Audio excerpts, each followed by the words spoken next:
Welcome, everyone, to another If by Whiskey. Hello. We got a guy right here, Jesse. He's joined us today. How's it going? If by Jesse. Yeah, I'm Jesse. But we've got breaking news, guys, from back east. Breaking news. This just happened. I have to play this before we start. We've already got a couple people on. This just happened. Breaking news from my hometown of Delaware County, Philadelphia. Let's do this. Can you tell us what happened? The lady chased me.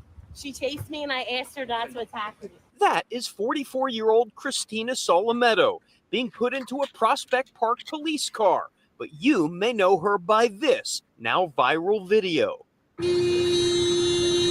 Police say the Ridley Park mother is the woman seen getting out of her car and, yes, defecating on the hood of the car of another woman. She's seen getting right back into her black Nissan we saw parked outside of her home tonight. They were both headed in the same direction. They both lived not far from one another. And the woman in the dark colored car thought the woman was following her, where she was actually just going home. The incident happened Tuesday evening near the corner of 4th and Madison, a half a block away from a Little League field where the Delco defecator video has left some neighbors speechless. I don't know. It's been running through my mind all day since I've heard about it. Just another day in Delco. Solometto was booked on charges including indecent exposure, disorderly conduct, and a misdemeanor depositing waste on the highway. As she was getting arrested, Solometto says, I have a sickness. She didn't elaborate on the sickness, but the bizarre case has now gotten international attention. Not the kind this police chief wants. It can't happen in this community. No town wants this to happen in their town. I mean, the recognition a town gets over this kind of thing, it's really unwelcome. We don't want this. The Delco defecator. That's fantastic. Welcome home to Philadelphia over there. I got a sickness. Yeah. I can't help it. They started chasing me over there after I started taking a shit on the hood of a car. I like how they refer to it as depositing waste on the highway. Depositing waste. Damn, I'm going to have to write you a ticket for depositing waste on a sidewalk over there. Gentlemen, welcome. I'd still take Philly over Portland, man. Portland is nuts. Yeah, Philly and Portland. This is mild for Portland. Philly's got more murders, though. I dare you to find a car that someone hasn't taken a shit on in Portland. Yeah, it's Poodoo Donuts now, right? Yeah. So welcome, Jesse. You are our honored guest to a brand new show. I understand that you are a graduate, my friend. I'm about to graduate, yes. Congratulations. College grad. Congratulations. Yep. That's awesome. Bachelor's of Science in Political Science. And then next, and coming up this fall, I'm going to be going for a master's in international relations. So nice. Dude. So you are actually an expert. We can rely on you for your opinions because you have the proper credentials. Well, you know what? That's subjective. So, Well, have you been to the university? If you've never been to the university, how could you get a degree? I've got a bachelor's, a whole bachelor's of science, and I mean bachelor of arts in English. Yeah, I speak it. Okay. So, you wanted to jump on, my friend. We wanted to have you. I heard there's a story. I've got a story that you guys got to share with me. Something about LP National and Jason turning into Hulk mode and you having to hold him back. Yeah. I know that's a little hyperbole. Yeah. So could you guys share what happened, like LP National? Because I heard so many stories. I just love to hear you guys share some story about that. Oh God. So it was a wild weekend. The last night of voting was a very late night. Things were just going to shit. Like nothing was going our way. And people were upset, understandably, and Jason was very fucking upset. And honestly, I felt like I was just like this playing the counselor, like I was walking around trying to make everybody feel better about how fucking horrible it was. You were calm, cool, and collected. I was trying to have a very positive attitude about the whole thing, even though deep inside it was fucking hurting. I was flipping over tables, setting fire. to the paper. Yeah. Yeah, it was bad. Neither of you guys, I've met both of you once each, and neither of you guys I'd want to mess with. So I can only imagine Jason like going to 11 and trying to like, I don't even know if I could like be like, dude, calm down. Because I'd be a Hulk smash. You're like, aren't you like 6'3"? You're like 6'3", 6'4", right? You're a big dude. 6'4". Yeah. Yeah, he's pretty sorry. tall. Yeah, I don't remember it quite like that. I remember saying like, "Fuck, I'm done with this. I'm done with this LP thing." Like I know you left at one point and then you came back. I remember that. I was hungry. That was just me being hungry. Okay. I had to go eat. No, but dude, that night we went to like 2 a.m. voting on some stupid shit. We went 7 rounds of voting on the presidential candidate, which turned out to be Chase. But I don't know, man. Chase everybody out of the party. Look at that. Who knew? He chased everyone out. Yeah. No, I don't think he did. I think Angela did more of that at this point. I think so too. Yeah. I think it was sabotage, to be honest. I'm looking back at that and it just seems more like systematically done purposely. I know it sounds weird, but it's like it doesn't not line up. Like it's not like it just happened. The stuff was put in place and mistakes were even made during that night. I watched it live from my chair in Arizona. And I'm like, wait a minute, that's not right. You don't go next candidate versus Noda. You keep going till you have a single candidate. And then like it was, all of it was just weird, but whatever. Mistakes were made. You should have nominated Donald J. Trump. At one point, Speaking of Trump, go ahead, Jesse, you were saying? Sorry. And like at one point I voted for Mad Dog, who's like on X. Yeah, I told him I'd vote for him. He's cool as shit. So I voted for him during the vice presidential vote. Was he there? No, he wasn't. So I posted it on X just to show him I voted for him. It's in the fucking the voter thing. So yeah. There was some funny ones in there. Didn't the guy who Cause I Got High, the guy who wrote Cause I Got High got 1 vote in the first round? Yeah. Mm-hmm. What's his name? I forget his name. Anyway, fuck, I don't remember. Wasn't he at the LP National, right? So anyway, so we got you gentlemen in today. We got a couple things on. I just heard Trump make an instant impression here, an entrance, and it made me think. Jason, who's Trump's old guy? The guy who used to run with him, his old vice president. I can't remember his name. Mike Pence. Pence, that's right. Wasn't there something going on? Didn't something happen with him recently? He just got an award. A major award. Major award. Yes. For valor under fire. What's this major award about? For the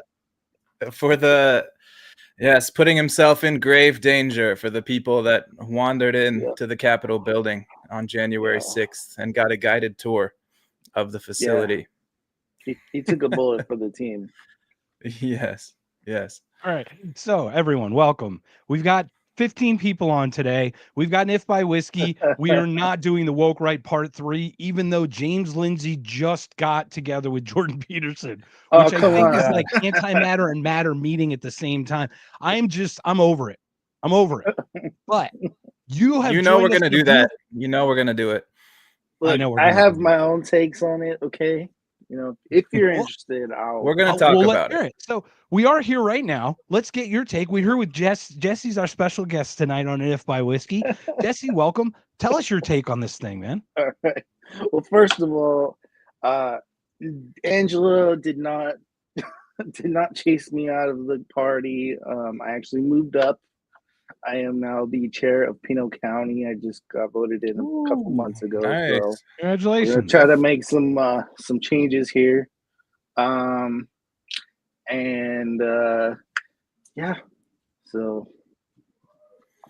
okay, so you're in the party. What got you there? I want to ask. When did you decide, hey, I'm gonna join the LP? I'm gonna go and be part of it and do the delegate thing and be a chair of the county? It happened during the 2020 election. My whole life I had been a pretty, well, at least I thought I was like super conservative, or Republican or whatever. I didn't really know. Like when I was young, I was very much like punk rock, like into like anarchism or whatever. I probably thought communism was cool, but I joined the army when I was 19. I've spent 18 years. I spent 18 years in the army, and in 2020, I was what was I doing? I was on like Twitter, and freaking Ben Shapiro posted something about economics and was like, if you want to understand a little bit more about socialism, you should totally read some of these books, And I was like, okay, so the first book I picked was by Mises called Socialism, and after reading that book, I felt like my whole personality, my whole life, like everything I understood was a lie. That the Republican Party was a lie, and that they were so quick to call everybody socialist, and them being socialists themselves. Like it was really strange. But my whole worldview broke. And so then I started looking around. I was like, I don't really know. And I ended up finding Mac, and Mac, right? Yeah. He was just the chair of the Arizona Libertarian Party. But I ended up finding him through like the Mises Caucus, and hooked up with them, and just kind of like went down that path and realized like, holy shit, like I've always been a libertarian. Like I just kind of I just didn't know it. And then as time went on, I just became a little bit more and more extreme in my views about libertarianism. And now, I am very much an anarcho-capitalist in like every sense of the word. So how long's that time from when you cracked? Because I think you and I have a very similar path, because I was like a neocon Iraq, Afghanistan guy. Well, like there were like, it's been a long time, really, but I would say from 2020 to now, that was about like what? So it's 2025. So about 5 years. 5 years to go. That's not that long if you think about it, man. You've been an adult way like for 20 some years, 20, so it's that's not, it goes quickly, right? Once you start finding the right literature, it really does start accelerating. The transition is very real for me. Like, and it's like an emotional thing. It's emotional. It's it was hard to be like, oh, I'm not a fucking conservative. I'm not Republican. Like, and then to like, what is it called?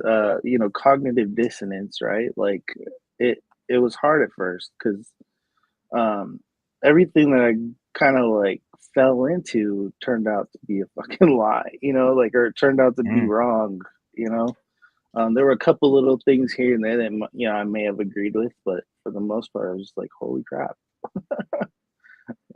So yeah, man. Yeah, I think all of us here have kind of been through that. Yeah, definitely. Like for me, coming out of being like a soft conservative, I would say, like I never really liked identifying with that group, because I just hated a bunch of people in there that also were in that group. But then once I discovered these libertarian things, it's like a tingling in your body. You're just like, oh my God, yes, this is it. This is it. Whole shit. Yeah. Like this is it. Yep. Yeah. It's like it is, because it's like this new awakening, because it's like it's the right feeling. Yeah. It's like it's like when you're onto something. It's literal epiphany. It's like I don't like all the things that are kind of in the back of your head, like I kind of like this, but it's not quite right. And then somebody like Rothbard or Mises puts it all together, and you're just like, yep, that's it. And once again, that crack happens quickly. I mean, it's just 5 years is not a long time to have a completely shift in ideology, not from the right to the left. Remember, the right and the left are the same thing. We've all agreed that any use of government is statism. Statism is the problem, regardless if it's socialist or fascist. It's the state using the power, the centralized power. So we look at this, and now we're finding that like that's not working, right? It just doesn't work. So we don't want to give anybody that power because we realize that it'll be used incorrectly at some point. And we're trying to get people to see that same thing we're starting to see ourselves, you know. Well, tell me about the party. Tell me about why you chose to stick around. Is there any reason why I should come back and join up again? Well, I chose to stick around because I feel like the message is more important than the constant infighting and the like. I mean, people are different. One thing I learned like going through school and stuff, and I kind of like come up with my own opinion about it, but like with the political compass and stuff, is that like it's really hard to just like pigeonhole people into like specific corners, you know, because everybody's an individual, and at the end of the day, like people are very like interested in their own problems first before they're interested in, you know, the group's problems, or you know, the collective problems. And because of that, like I think it's important to like, I guess, have a, what do you call it, like a soapbox to stand on, and just like try to connect with everybody in a way that is individual to them versus, you know, a collective idea of what the Libertarian Party is supposed to be. And yeah, so like the reason I stayed in is because like I want to do it my own way, basically. Through the party, I can still bring up that conversation, right? Like, yeah, I'm the chair of Pinal County, and let me tell you about this, you know, and whatever ideas match or whatever ideas fit with your, you know, the way you feel about things, like, you know, I'm gonna accept, like, we can accept that, you know. So I think there's hope for the party. So also it's a all tool. right. Well, the meetups are fun anyway. Yeah. Yeah, and it's got to have some social aspects to it, does it not? Mm-hmm. I feel like the social aspect, because I talked to Andrew Heaton about this, about the tribal stuff. Like if the libertarians want to be successful, they got to create something where people actually want to come to. And the convention's kind of fun, really, like aside from having to sit there and watch all the nonsense, like fighting back and forth. But convention's kind of fun. And if you go to things like the Liberty, or what is it? Liberty Con or Pork Fest. What's the one in California this year? You keep asking me to go to. Like Freedom Fest. Yeah, Freedom Fest. Freedom Fest, You go to that stuff, it's just like hanging out with people who are like-minded and watching cool speakers and meeting people, and it's a good time, right? So that part of it's great, but when you get into the voting and the back and forth and the bickering, it's just it's painful. Yeah. And I think a lot of us love the ideas, right? I think we love the ideas, the thoughts of it, and then we're like, look, these ideas are sound. How come we just can't implement them? Well, that's because you have other people who are using other things to manipulate you, not using them. Like, and that's where we go, that doesn't make sense. That doesn't make logical sense. Why do we have to manipulate you into convincing you that logic is the better way to go? Like it's so weird. It like becomes a circular thing almost. Well, right? It's in the messaging too. Like, I mean, okay, yeah, we have extreme views, but if you're gonna meet with somebody who's like super statist, right? Like, you can't start the conversation off with like, I think drugs should be legal for everybody, you know, especially if they're like super conservative, or they're like, fuck you, go away, you know. But you could start with like smaller things and then lead to that, because like I found that the reason that I shifted was first like the more simple topics, right? It kind of like pulled me in to like re-examine, you know, how I felt about everything else. And then I noticed myself shifting towards the libertarian side. So yeah, for sure. It's the little things. Oh, Justin, Says wanna state pull is the that up. power and the problem. 100% agree. Maintaining a civil society as it grows and preventing a new state from forming is the impossible problem to solve. So where does that leave us? I mean, I don't disagree. State, state power is a problem for any value that it brings in kind of creating a civil order. You've got to deal with a hell of a lot of other problems that I think are worse. I mean, the hard part is like, as you know, the individual, right? Like trying to convince society to have a moral belief system that matches with everybody, right? Like that, like we all agree that there will be no state, because you have to have everybody on the same page morally, or it just doesn't work. And that's something that I think it's hard for a lot of people to wrap their heads around. I've been in arguments with other anarchists who think that it's just gonna work, and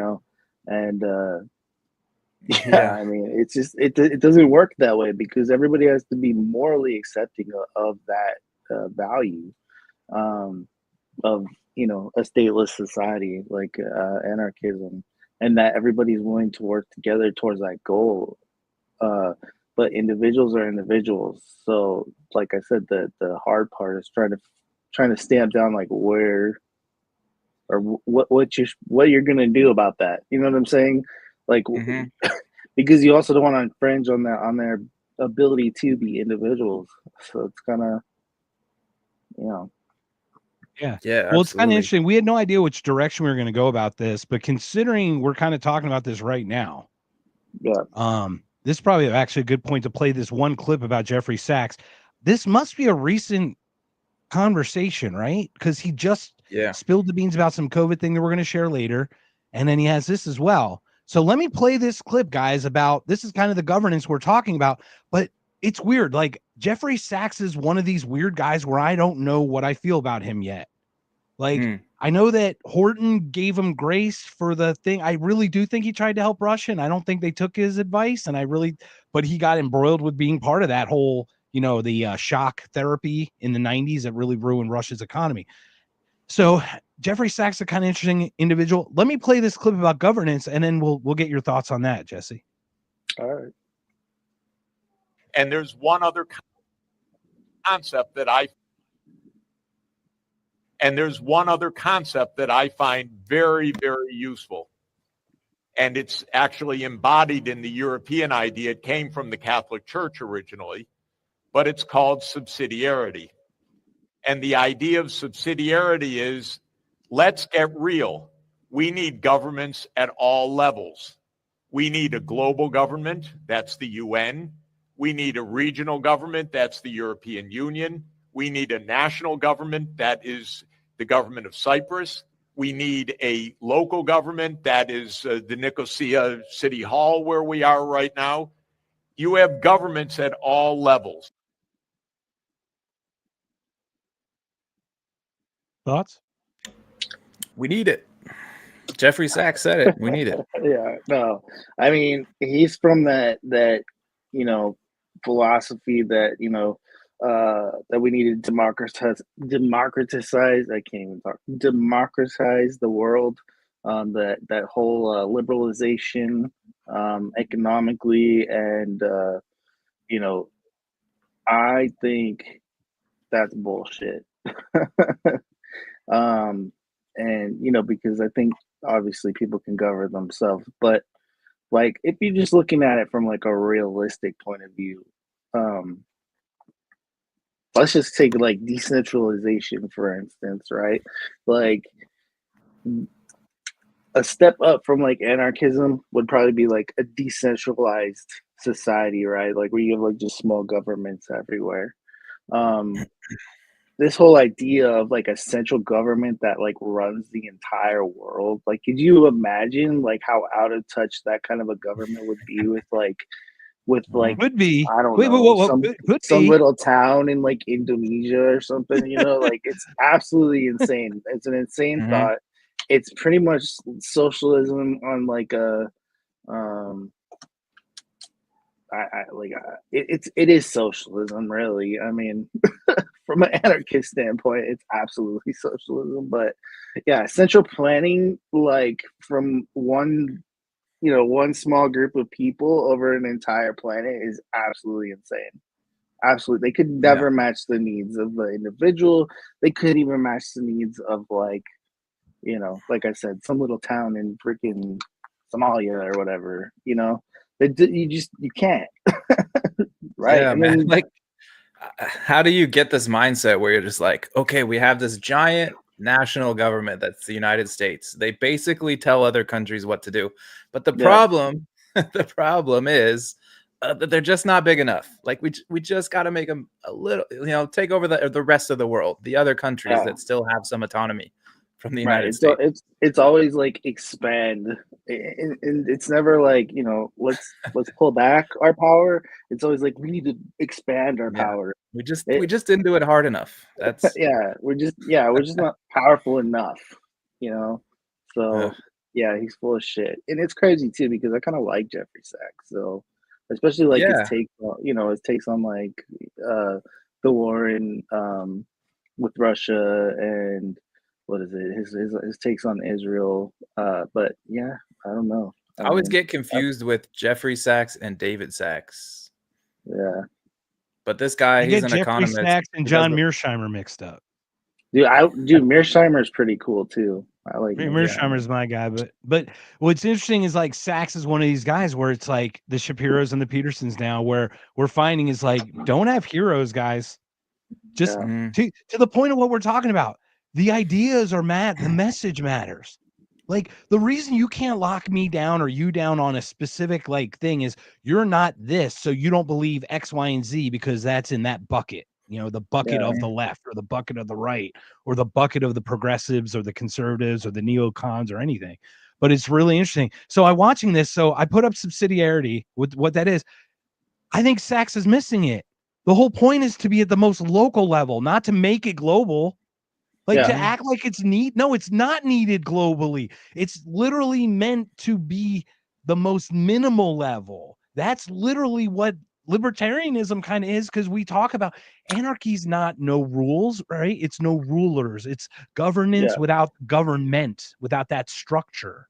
So we still can have these things without the other. And it's just weird that once again, he has a lot of it right, and then he jumps that, makes this huge leap to somewhere that doesn't need to go. He's talking about supersidiarity, not subsidiarity. Yeah. There you go. Perfect.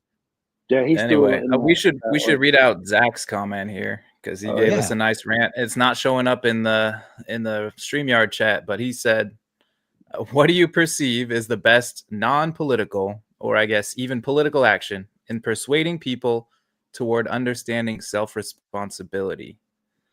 How do we persuade people? How do we? Because you were talking about getting people on board to, understand this morality, this, have a shared substance or whatever it is. What's the best way to get people there? It's got to start with education, which even that in itself is kind of shitty because, like, we talk about how schools indoctrinate children and whatever, and like we're upset. But you know what? I'd rather the school indoctrinate my children to be individuals and think individualistically and question authority, things like that, than to just, bend over and take the big green weenie or whatever. Like, you know what I'm saying? Like, it's definitely got to happen in the schools, and it's got to happen with the parents as a society, though. But like, that's not an easy feat. So I can't exactly like give a straightforward answer. But yeah, it has to start with education, because education is kind of like the starting point for. I mean, in sociology or whatever, they've already found that like parents, like the first few years of their children growing up, like parents imprint like their political ideologies and religion and stuff like onto their kids, you know. Yeah, so the subconscious is between 2 and 7 years old. That's Yeah, when most of your when you become actualized, right? When you start realizing yeah, what you are, that you're self-aware kind of thing, and like 1 or 2 yep, to 7s when it's kind of all baked in. That's where a lot of that subconscious gets yeah. baked. But you know, the problem with that is like, okay, what comes first, the education or the parents? Well, the parents right now are fucking crazy, so you have to change the education system to change the parents in the future, which goes Mhm. into like the whole time preference thing, and not with like economics, but just in general. Like, you know, everybody wants change now, but we need more of like a long march through the institutions type situation where we're pushing this stuff through the institutions over time. Because I mean, I guarantee that like none of us are going to see the kind of freedom that we want to see in our lifetime. Not So like we we got to used to, be man. right. So we got to I'm be old. You guys are, and yeah. it's We have to there was accept the so much fact that freedom back then, man. Dude, that I our remember kids the are crazy gonna stuff you used to do as a kid. And the stuff you just I do not remember a single knee pad or helmet on with a bicycle or skateboard. None of that stuff. It just wasn't a thing. Now, don't get me wrong. That's good, okay? Because I probably have TBI all over the place. But the point is, Yes, Mark, you like, should have worn a helmet. yeah, probably. Thanks, man. But anyway, yeah, it's like the freedoms are totally changing. We're noticing as that technology ramps up, they're using it to clamp down. And Patriot Act, and what they're doing is they're going, what do we need in order for everybody to accept the new things we're going to do to them? So then they create the thing that they need. It's like, it's the self-licking ice cream all over again, right? Same thing. It's like it creates the problem that it allegedly tries to solve over and over and over again. Yeah. So like, I don't know, for libertarians, anarchists, whatever, our main goal should be planting seeds, like, you know, Johnny Appleseed, right? Like, just always kind of like bringing up a topic, or you know, whatever it is, just always kind of like putting something out there to people, right? Like, it doesn't have to be overbearing or whatever. Just through connections, I think it's very important that we connect. And it's, you know, the Libertarian Party is very toxic sometimes, and that's something that definitely needs to change. You know, it's just people are so quick to just completely destroy each other over like the smallest little things. You know, but could you imagine like trying to convince society with that attitude, like that they should be on board with your opinions? Like, it's impossible. Yeah. So yeah, if the libertarians like, hey, I think we should have like a little bit lower taxes to start with, right? I think Lars Mapp said he was on this, like, hey, let's start with a flat tax. Because of course he believes in taxation as theft, but then everyone's like, oh, taxation is theft. How dare you suggest any tax at all? It's just like, no, you're going to have to take a step. What I always say is this, like, what is theft to you, right? And then usually they'll come back with something like, you know, somebody taking my stuff without my consent or whatever, right? And like, so I'll be like, okay, so do you have a choice when they take your stuff if you're not around for them to take it from you? They'll be like, no. And I'll be like, okay, so you don't have a choice.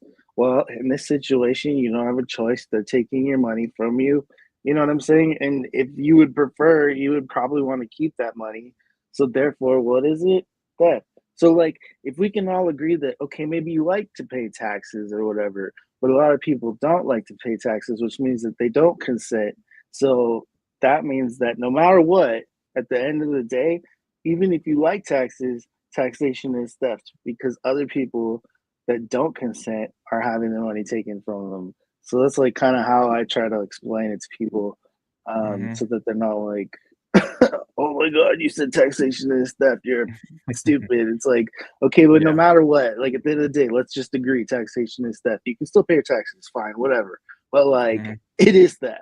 So yeah, what's funny, the first thing you hear is the first response to that on the Boomer social network known as Facebook is, but the rich have to pay their share. Yeah. You're like, you're not listening. You're just not listening to me. Like, admitting that they're taking money from you is just admitting that they're taking money from you. Yeah. It has nothing to do with who's paying anything more share. You're still having money taken from you guys. You know, it's crazy. So I did want to share this, guys, with Justin too. Oh, go ahead. I agree that the education system is a way to tackle it for sure. It's not going to be fast, but it's a good way. Because people have to go to school. They're required by law to go to school, but now they're getting this indoctrination that will keep leading us further and further down the socialist road. So that's a good way to tackle it. But I was also reminded of, like, you remember those articles that were like, working out in the gym will make you more right-wing, right? Yeah. And I'm not saying that right-wing is good, but it makes you more independent-minded. For whatever good the right is, they have more of an individualist mindset, even though it's still way on the socialist spectrum for me. But I would say that just doing something hard, like accomplishing something for yourself, something like going to the gym, working out, losing weight, building some muscle, that's going to get you, that's going to start, affecting your mindset to be more independent. Right? You're like, oh, I can actually do things for myself. I think that would be a great start for a lot of people, is just get some exercise, Easy. Go for a walk. Yeah. Put on Henry Hazlitt's Economics in One Lesson. There you go. It's like 7 hours long. You'll be walking. You'll be walking for an hour. You won't even realize it. You'll be doing that for a week. You'll have a book read. And then you'll have exercise. You'll get out of the house, get a little fresh air, and then just listen to chapter 11 about tariffs over and over again, and you'll be fine. You'll be fine. You realize it. So, I wanted to share this once again. We are here with Jesse, our good friend Jesse over here. Jesse, can you share your socials again at Jejun? Yeah, Jejun _sun1. Yeah. We're going to type that in the notes. Someone put that in the notes. I don't know. Yeah. Someone type that in there. All right. And like we're sharing messages here. So Justin, first of all, thank you everybody for being here. We've got over 40 people, and it's another Monday night. It's not about the woke right, even though that's 3 weeks old. Thank goodness we're not talking about that today. We're talking about a bunch of different stuff, but this is huge. It's about the message, just about what anarchy is. The gentleman that we meet in our lives, Jesse, I had the pleasure of meeting at AmFest. AmFest gave us free media access, which I couldn't believe. I'm like, here, have a ticket. He's like, cool. So we got to hang out with some of his buddies there. Jason, I met. We just had a great time. We clicked. We started doing this collaboration, If by Whiskey, and we're just sharing messages. So which Justin's is crazy one of these. I've known Jason for a while. So yeah, exactly. And you guys have known each other for a while. So Justin's a gentleman.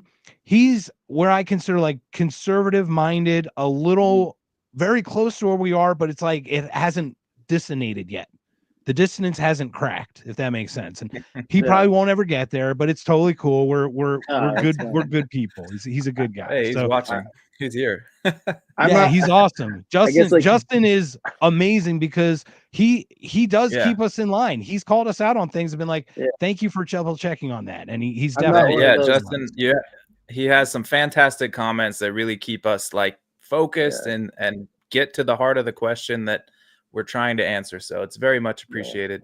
Justin, thank you for being here. I guess I'm not one of those toxic libertarians / anarchists that we're hoping for a little more toxicity. If you could, I can't, like, it's not in my nature. I mean, I guess it could, but dude, you gotta really fucking grind my gears, I'll ship on X and stuff, but like I can't be like, even on X I have a hard time being mean to people about shit. Like, I'd rather they understood where I'm coming from than like just destroy like that bridge, But yeah, for sure. I see. And that's the thing is, I think what we do is I think I'd like to think that we're pretty welcoming to different ideas. We haven't. I don't think we've ever really shut anyone down, even if we disagreed. We've gone, okay, we see that point because we may have felt that point before. We see where it's been able to be either debunked or at least challenged or whatever, acknowledged, things like that. So Jason, do you want to tackle that guy for us? Yeah, I'll read it. Justin says, do you believe that a stateless society, an anarchistic society, is one that will ever be able to realistically be actualized? What do you think, Jesse? We'll put you on the spot first. All right. So anarchism, this philosophy has been around for a long time. I'd say that this newest version, at least the anarcho-capitalist version, is new. But with that being said, because this philosophy has been around a long time, there's enough people to keep this philosophy going that believe in it, right? So I think, obviously I can't prove it 100%, but I do think that it is possible. It probably won't happen in our lifetime. I'm a realist about a lot of stuff. I don't think it will happen in our lifetime, but I also believe that anarchism is a state of mind first before it's an actual real life thing. I think that, you first are the anarchists and then society follows, right? Or like this like social philosophy follows within society. So first you have to have the mindset, right? And then society follows with that mindset. Versus like, oh, we're just gonna wake up tomorrow and be anarchists. Like, no, we're already anarchists. We're just waiting for society to have the same philosophy as us. Mm-hmm.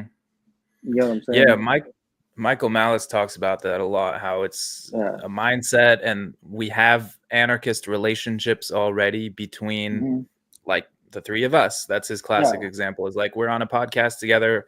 No one's controlling this. Like, we're here by invitation. We're here because we want to. This is an anarchist relationship. You could say whatever you want, and I guess we could get mad if you said something we don't like, right? But and I'd like to point out something. In fact, I was just having this conversation because I was like practicing for the podcast because I've never done this before. So you're doing great. The night before last. Get off air. Get off that. Boo. The night before last, I went on X and did like a lot, like an X live or whatever. And then I had like this long conversation with this really cool anarchist or anarcho-capitalist from Australia. Really cool dude. I cannot remember his name off the top of my head right now. But this came up. So like the world itself, all these nations and stuff already exist in a state of anarchism, right? Mm-hmm. Each nation being, autonomous or its own like nation, right, follows its own laws as a nation, doesn't listen to, I mean, some of them do, but for the most part, they don't have to listen to like what freaking this country wants, right? Because they're their own nation, and then if it comes to blows, then they go to war or whatever. So if you think about it on like a macro scale, we already kind of exist in a state of anarchy, but we have governments within it, like on the more localized scale. And I always thought that was an interesting perspective to look at, was like the world itself exists in a state of anarchy already.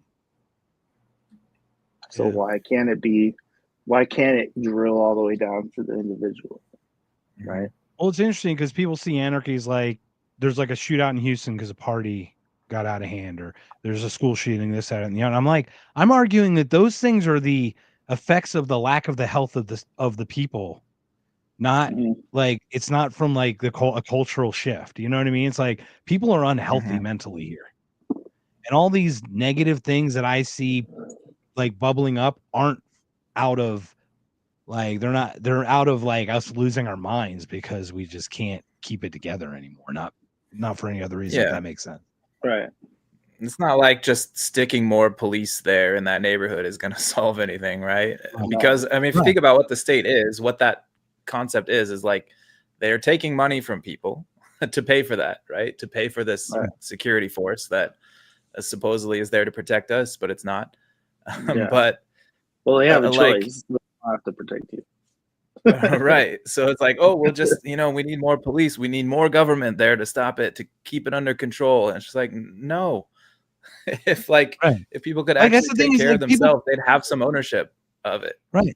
People talking about like Middle East West conflicts. It's like us or them now. And I'm like, God, is it an us or them really? Is it really an us or them? Are they going to reach us? Is Yemen going to reach us? Like, let's be real here. But even outside of that is like, if they were prosperous, they would culturally get like socially more aware, because that's how prosperity leans. It always leans toward progression. Like it never leans toward more authoritarianism. Like never does prosperity lean like in a negative way, right? So why do we have economic sanctions and bomb the heck out of them, right? We just keep them poor. Well, that allows that like darkness to kind of keep their foot on their throats.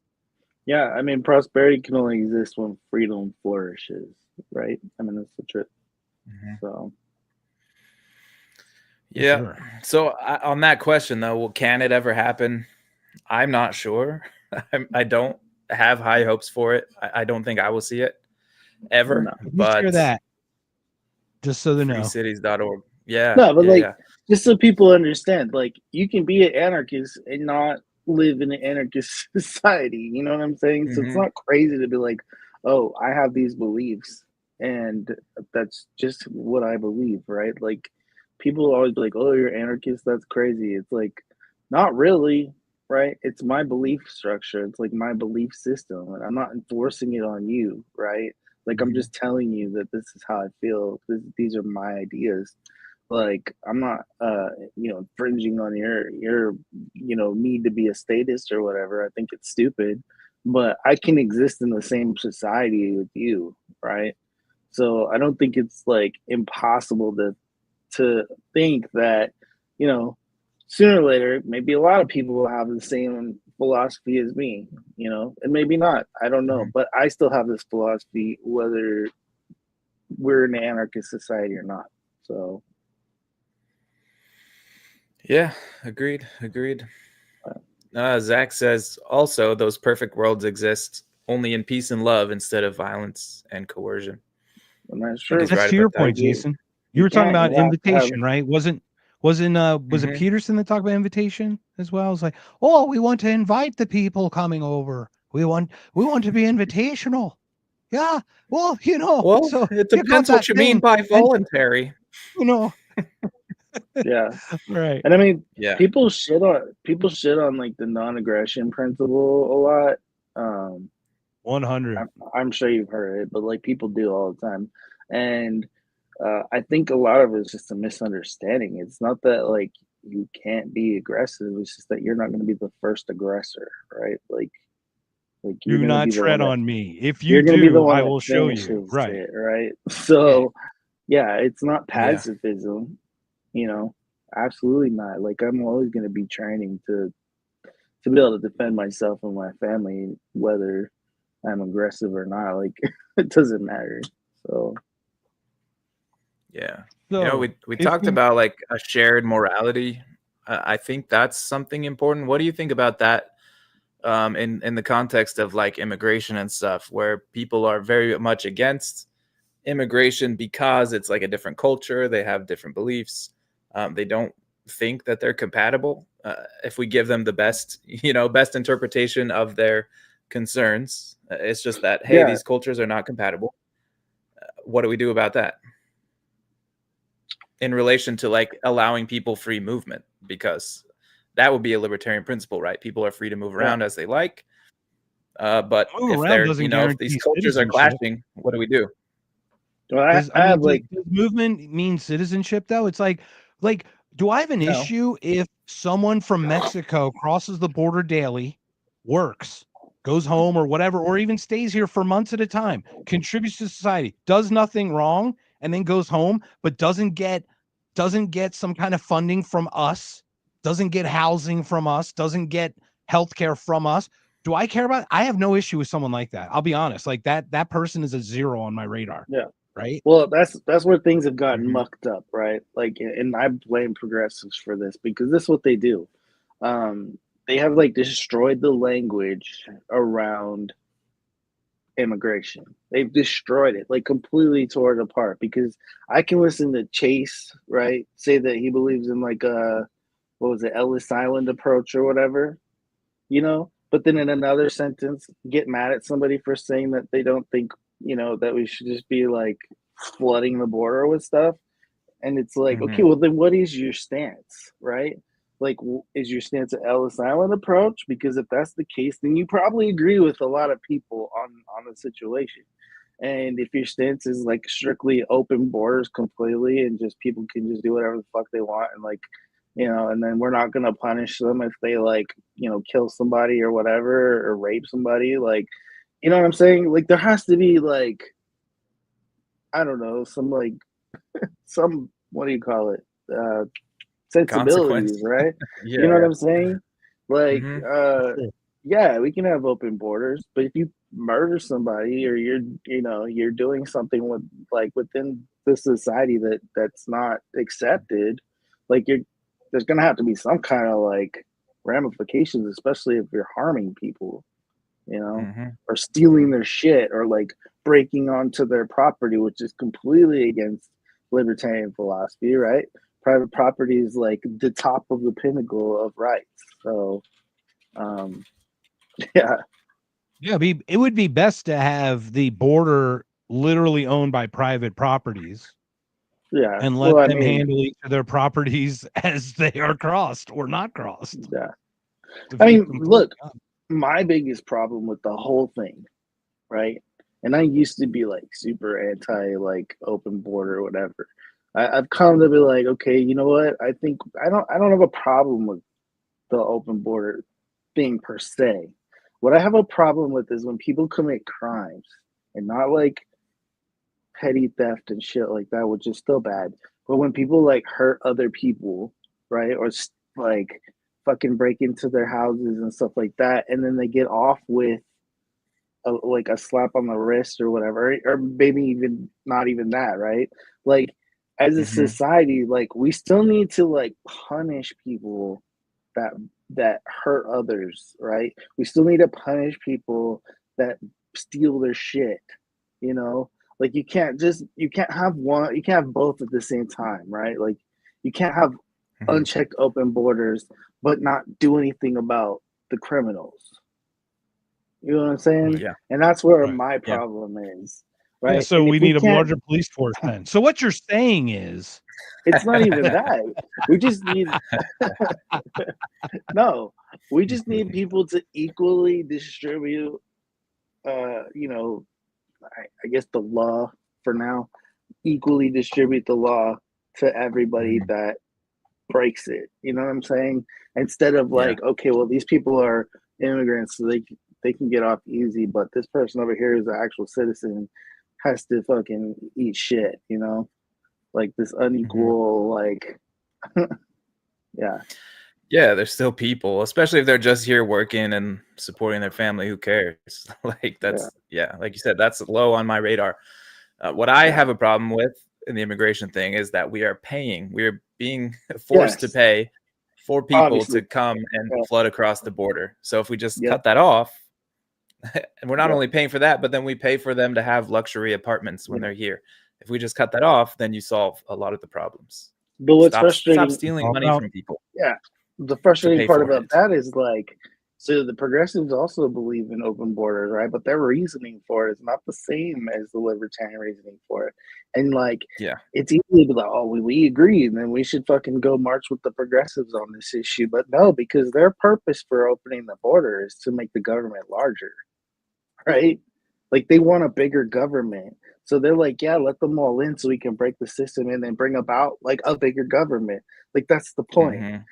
So if a progressive's like, oh, I believe in open borders too, and then you're like, okay, let's fucking march arm in arm and like, protest the government enforcing borders or whatever. Like, yeah, you're only like, what is it called? You're only celebrating your own downfall, right? Because at the end of the day, when the progressives win, like you're fucked too. So like, yeah, you might see eye to eye on like the open borders, but not for the same reasons. And I think that's a problem. And I think that's something the Libertarian Party is really bad at, or like understanding. Well, yeah, it all depends on what you mean by open borders too. Yeah. Sometimes it's like God. You're not sure what you mean by open borders. And it's true. Like there's a weird thing for me is I believe that a nation is a group of people who have a cultural, general, similar identity. And I would like to think United States initially was some kind of liberty identity. I that's what it felt like, at least growing up, at least, but maybe that was all a lie, but it feels like that's what it was. And I think that's what I'd like to preserve. So if that requires like some kind of citizenship to a nation as a group of like-minded individuals of some sort, and you're welcome to join us, you're welcome to come in and out as you please, you have to just adhere to what we do. I have no issue with that, but I think the citizenship part for me is like, because I culturally agree with that, and I think we should be accepting people who culturally agree with the liberty mindset, not fleeing from a place that we displaced them because we bombed it, right? Not for an economic thing. For example, my grandfather wrote a guy in Philadelphia to sponsor him and my mom and my aunt and my grandmother. 4 people, never met them. He wrote them a letter and he said, "Could you sponsor me?" And they left. He was a Nazi soldier, then was in East Germany, escaped East Germany. I mean, so talk about political persecution. That guy, they got away from all of it. My grandma should have gone to Argentina. I heard that's where they were very accepting. Right. Yeah, there was a lot of that too. But America was accepting of a lot of Germans that had escaped and things like that because of the political persecution. But those people wanted to come here for the freedoms. Like, they Americanized us. You know what I mean? They had a German club, but they spoke English at home, things like that. So it was like they adopted America as a culture, like more of a nation thing. And it's hard to separate the government from the nation, from the, you know what I mean? From like a citizenship. But I'd love to know that, like, hey, we're all like-minded people and you're welcome in our tribe if you believe in liberty and not hurting other people. Like, I think we can at least give you a shot. So you're welcome to have this piece of paper that says you're part of that group. Yeah, government has taken over the definition of nation. Yeah. Nation now basically refers to the government of a territory instead of what you said, a collective of like-minded people. Yeah. Yeah. I like it. Yeah, so here's some from Justin, if you like, Jason. Another problem with the border being open is that those people can be counted in the census, which gives those states more seats in the House. Also, potential voting fraud. Yep. Yeah, that's true. Those are true. That's absolutely true. Yeah, so people who don't know that, basically, the census numbers creates the bigger representative. You were going to say that, Jason? I'm sorry. Go ahead. No, I was saying the problem is voting. We just don't want people voting. I don't want anyone voting on my stuff.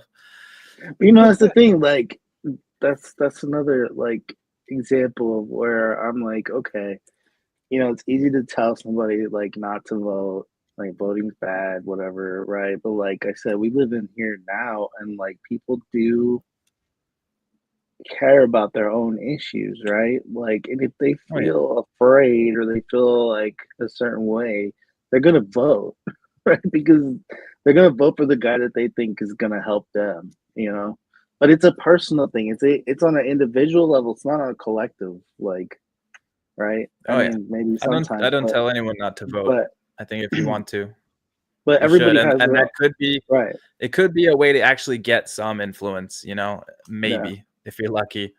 What is it? Yeah, it's realpolitik or whatever. Like, it's a thing. It's real, Like, it exists. Yeah. You can't. It exists. So if we're stuck with that system, maybe that's your best option. But if we were in an ideal world, there wouldn't be voting. It's easy to sit back and be like, "Oh, I'm just gonna move to the woods and I'm gonna like live off grid and everything's gonna be fine," But the state is big enough now; they'll come touch you. Like, it's not.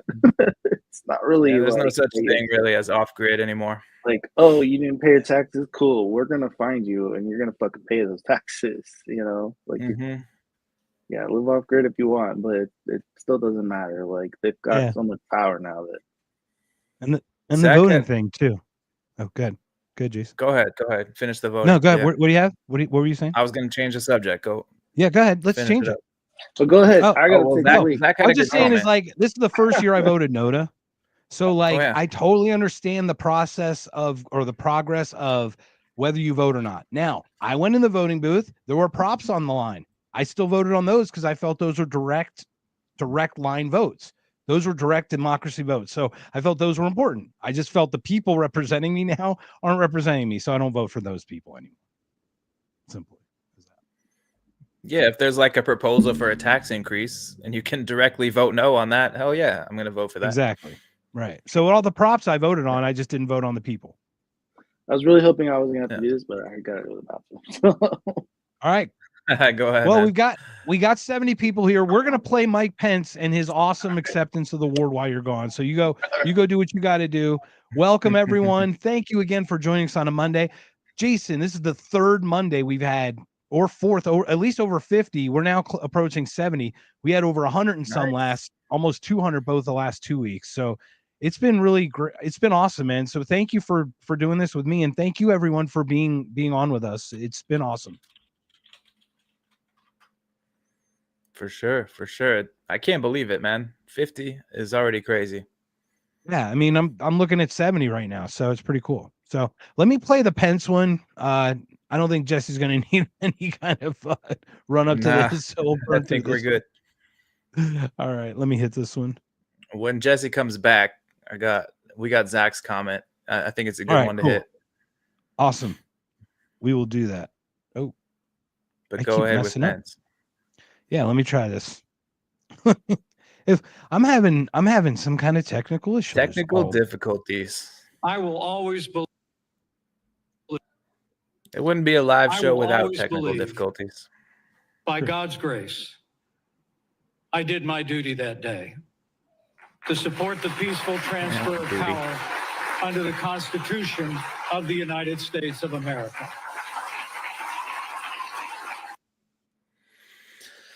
So stunning, so brave. So what happened was that he won an award for his bravery on January 6th. January 6th, he defied Trump's orders and he certified the election in favor of Joe Biden. He's a national hero. Are we playing? Am I putting up the rant from Zach on Rumble? Is that what we're playing? Not the rant. He said, do you guys think at 5:52, do you guys think that perhaps our government should continue flooding the border so that we can accelerate the inevitable collapse? Are you an accelerationist? Are you a collapsitarian? Jesse? Oh, you're muted. Oh, you're muted, buddy. We do it all the time. It's okay. Hey, first, all right. Jesse broke his cherry on muting and talking. Yay! All right, congratulations, man.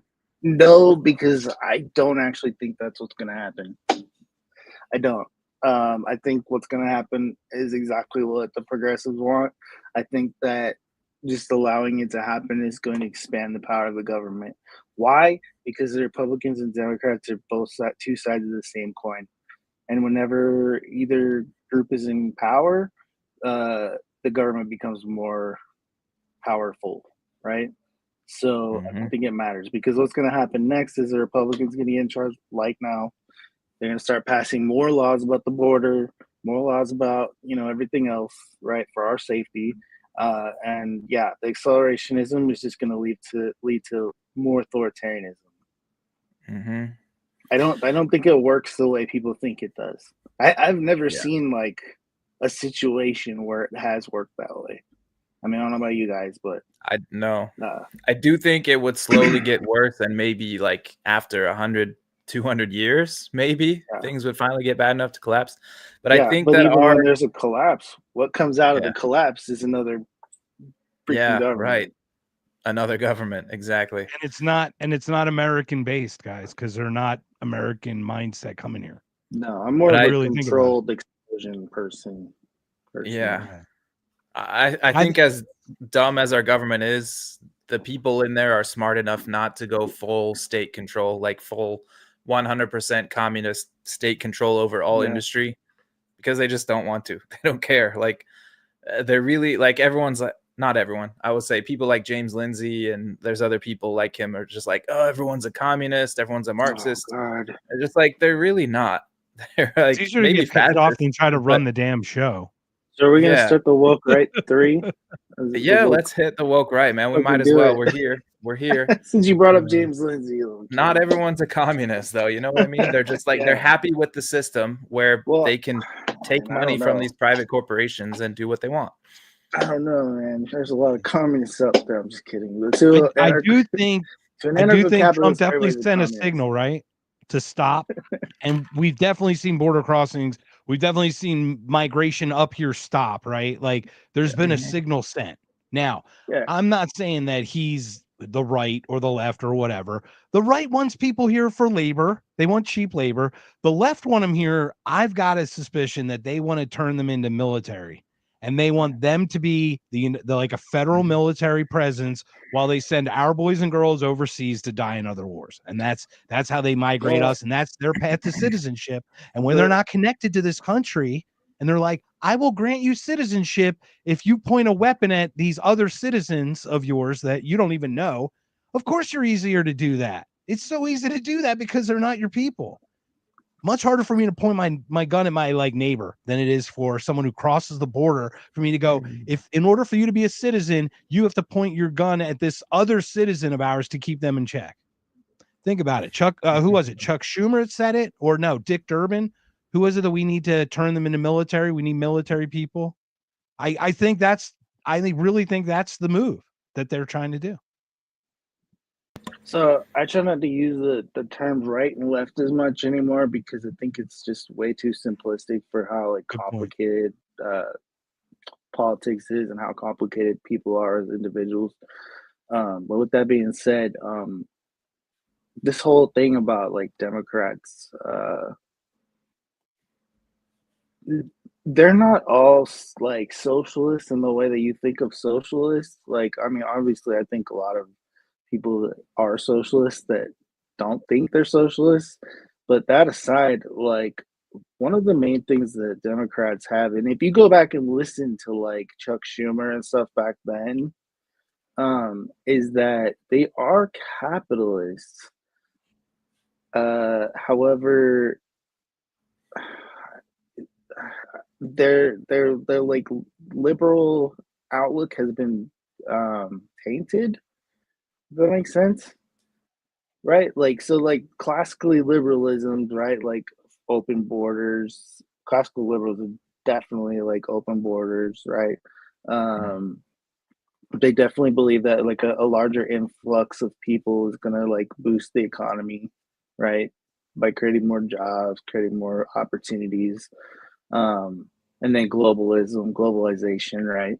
So they do believe in that stuff. Like a good portion of the Democrat Party believes in that. I mean, if you really look at what Joe Biden did when he was in office, it's very in line with some of the classically liberal points, right? I think where the problem lies is that they've become tainted by the socialist left or like this, you know, the progressives, right? The progressives are pretty much socialists. So we call them progressives in the US, but I mean, it's pretty much what they are, right? Progressing towards socialism. Yeah.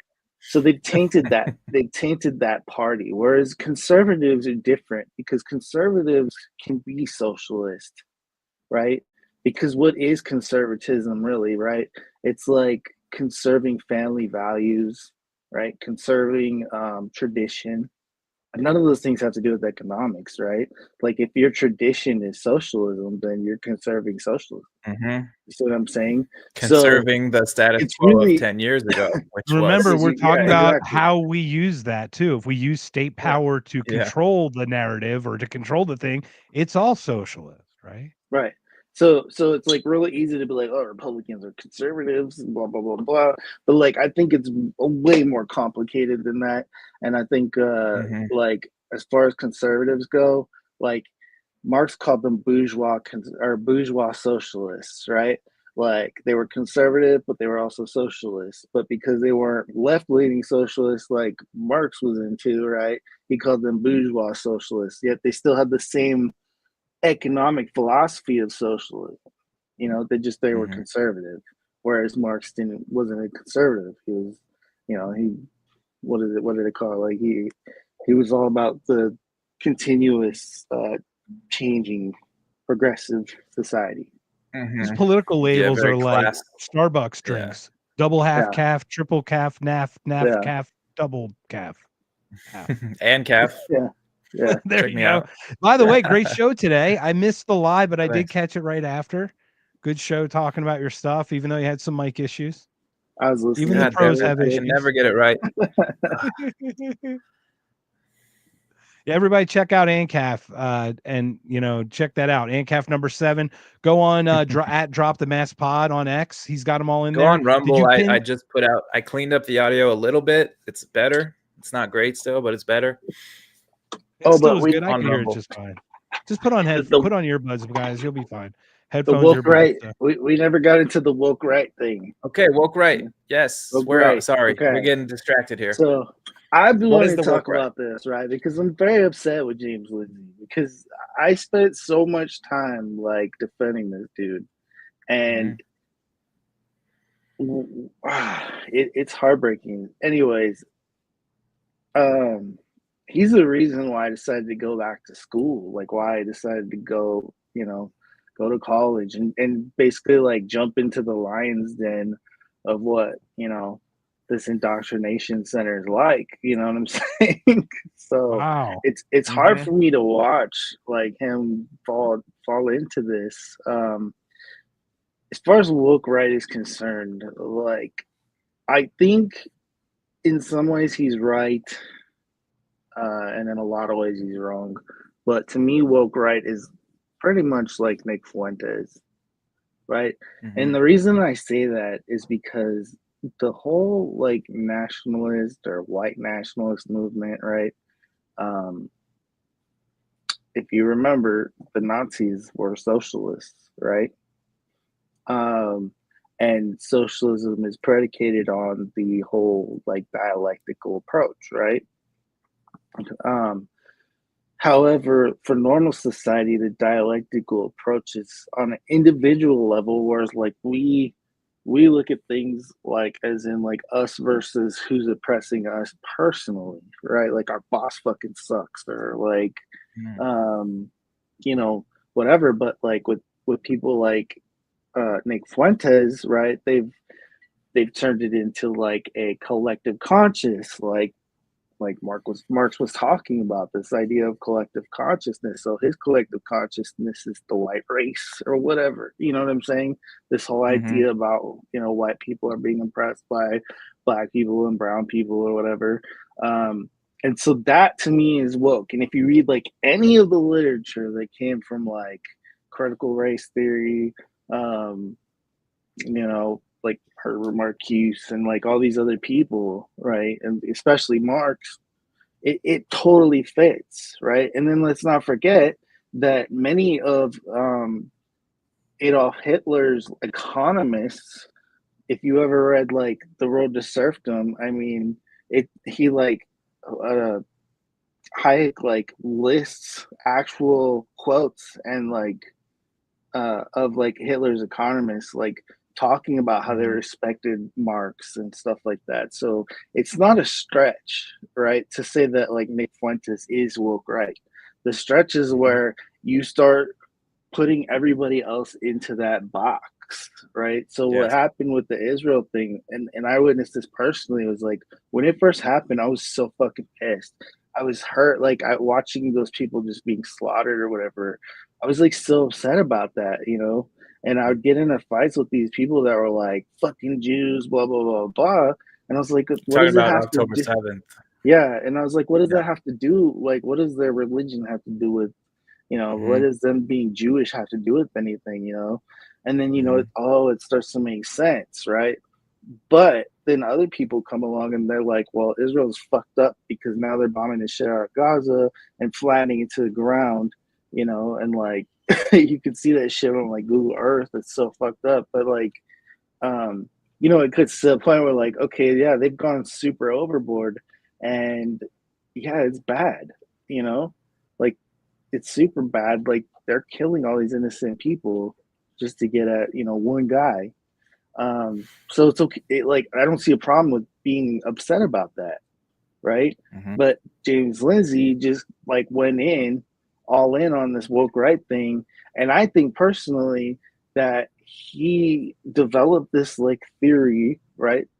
And he's afraid to be wrong, just like in colleges where professors will take all this time building a theory, and that's then what actually woke is, in my opinion. and then they like when someone comes along and questions it, they're like, "How dare you? I'm a specialist in my field, whatever." And like they'll hold up progress in their field because of their unwillingness to be proven wrong about what they're saying. So I think he's just full of himself, and it's just really fucked up to watch. But what I think happened though, if I may, Jesse, if I may try to color in the shades, if I don't know, maybe it is some things is You have to do this, though. I'm gonna use my fingers. I'm gonna dance in the middle as I talk about God. So what I'm thinking happened is clearly Nick Fuentes is anti-Semitic. He's just literally just a white supremacist. Oh no, dude, he's a straight up Nazi. Like, at this point. Okay, so let's just that's fine. In this one instance, the anti-war crowd is aligned with this Nazi racist piece of shit. Right? Yeah. Like that's what's happened. Lindsay is a Zionist. He's aligned with he's a neoliberal aligned with the Zionists. There's some Zionist agenda, and that's just what it is. It's not a Jew thing, right? We know it's not a Jew thing. It's a nation state, whatever they're doing, they're trying to control that narrative back. And there has been a systematic attack on these people who are just aligned, and they use Nick Fuentes, the most radical, to represent Dave Smith. I mean, that's where it gets silly to me. Well, I think it's even more simple than that. Like, I think he's just brainwashed, to be honest. Like, yeah, I know that. I'm just saying how Lindsay's using it though to lump us together to because he's like trying to make the anti-war part. I think he's trying to taint the anti-war people because it is anti-Israel in this one respect. The anti-war and anti-Israel. Like sometimes I don't even think there's like a conspiracy theory about this shit. Like I sometimes think people are just like either brainwashed or just you think he knows a lot, but you can't know everything, right? So like you can be a specialist in your like field, right? But like sometimes you still have bad opinions about like other things. And to me, like his opinion about that is it's just that like he's probably lived his whole life hearing Israel's the greatest, ally to the United States or whatever. And he's just, but like for me, it was like I asked myself, like, because I went to Afghanistan, right? I never saw one fucking Israeli while I was there fighting beside like us. You know what I'm saying? Whereas like these people be like, oh, they're the greatest ally. And I'm like, but what? How? Like, what? Why? Like, what did they like? What did they do? Like, what do they do for us? Right. But the point I'm actually making is I'm not saying Lindsay is or isn't. These all individually might be individually thinking this, but all of a sudden within a week, we've got this like lineup of people all of a sudden getting on Rogan, all lined up, like being able to say all this stuff. It seemed a little more coordinated. That was weird. They had like this crazy like circus like thing where they were going on like every podcast. That is kind of weird, but like I don't think it's all that way. I really don't. Like like I really don't think James Lindsay is like, I appreciate your perspective because I'm happy to overcorrect on the most crazy side. I got a lot of tinfoil, so I'm good. I don't think he is. I think his whole career was like he touched on a very important topic, and then I think this just derailed him the way it derailed a lot of people. It really did. Like it split apart the Democrat Party. It split apart Republicans. Like the issue itself, I think, is a lot deeper, and it's like burnt into people's psyches that Israel's our greatest ally and we must protect them, even though like there's no, you know what I'm saying? Yeah, of course we. I believe that growing up, guy. I believe that growing up my whole life. I did too. Absolutely. Like, of course we could be mad that like Israelis got killed. Like of course I'm upset about what happened. And then you also have to understand that like this idea of terrorism that we have is subjective, you know, and a lot of times when these people actually like perform terrorist attacks, it's not because they're trying to cause terror necessarily. A lot of the times it's because they want something to happen back, right? So they did this because they knew Israel would go overboard. That's a well-known fact about about terrorism, is that they knew that Israel would do something worse back and go overboard, and it would change it would change the whole world's entire view on what was happening. That was their main purpose for this. It had nothing to do with terrorizing Israelis. It's fucked up, but that's why I said like terrorism is subjective, right? Like, you know, to one person it's terrorism, to someone else it's like a whole different thing. So you got to be able to look at these Osama things. bin Laden was a freedom fighter in the 80s. Right.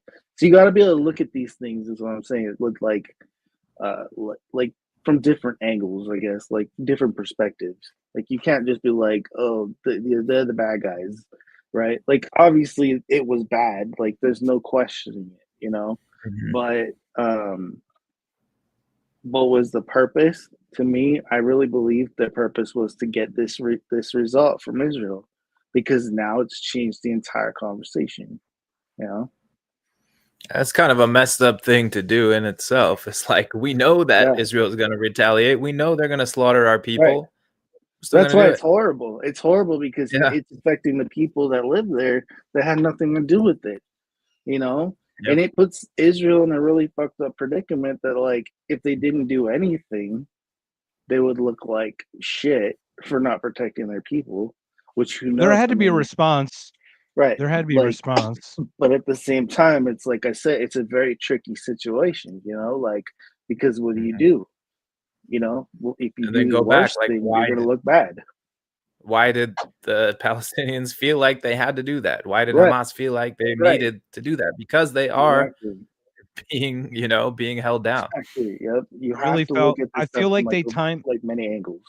I feel like they timed that with a reason. I also think that Israel a little bit knew. Remember, they extended the concert. It's right next to the thing. They saw people were training for months ahead of time. They acted like they didn't know. There are reports all over the place about that. Okay, what was happening is the Abraham Accords were using all the other Muslim countries to squeeze out the Palestinians. And if you listen to Bibi, he even says it, and there's multiple times where Americans say it. Why are we fighting with the 20% Palestinians who are like the ones holding it all back, but they're the oppressed, right? They don't have a nation state. They don't have anything yet, even though they've been freed since 2005, allegedly, right? With no economic sanctions. They're being starved to death right now, by the way. So they have that. They were getting squeezed out. It was a last desperate attempt. It's my opinion. They needed the world's eyes on this, and this was their like lash out moment to get the attention that they needed to break that Abraham Accord part, or like to stall it in some way. That's what desperate people do.